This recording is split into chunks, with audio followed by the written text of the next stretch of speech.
A Date with Digital podcast. My name is Alana Scarce and I work at GTB in Melbourne working on the Ford account, and I am the media director. What made you initially decide to go into media? So I actually fell into it. Just applied for a heap of jobs in media, advertising, just at a really entry level, and nothing was getting away. Like my CVs just weren't getting anywhere. So I ended up falling into this role. It was a media coordinator role.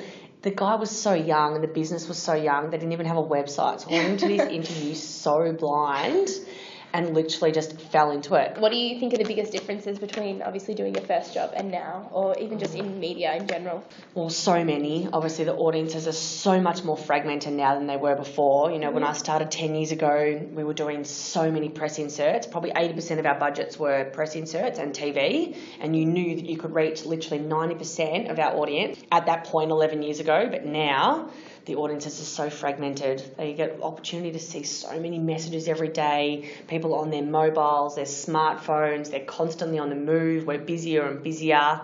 So the digital landscape has totally changed the way we reach our audiences. The rotation of the ads now, you know, every 2.5, 3 seconds they're putting a different brand on. So your share of voice is so much lower than it was on a static billboard. So there's positive and negatives, I think, the whole way through. Yeah. You just got to find the right way to reach the audience. Yeah. How do you perceive the change to be different in consumers? Like, do you think that that's a good the way question. that it's gone digital has actually affected the way that people interact with advertising? Absolutely. And I think it's a great question, but I think people, their expectation now of that they want to know something, they seek it from Google in 5 seconds. If a website on a mobile does not load within that first 2 seconds, they're pretty much bounced off. So the expectation of consumers these days and the younger generation is that everything is so fast and accessible.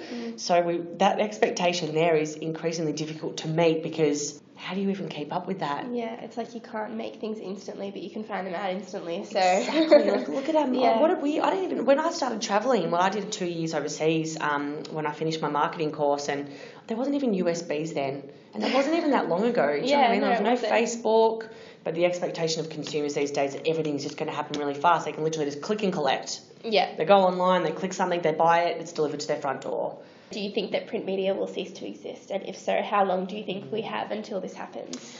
I really do, and you're already seeing it so much more now. Like their spends year on year are dropping significantly, and I think probably more so in the past 3 years, the brands like News Corp and Fairfax of the world are actually merging their teams now. So initially it was more like, this is our print offering, this is our digital offering, but now they are all educated across the board.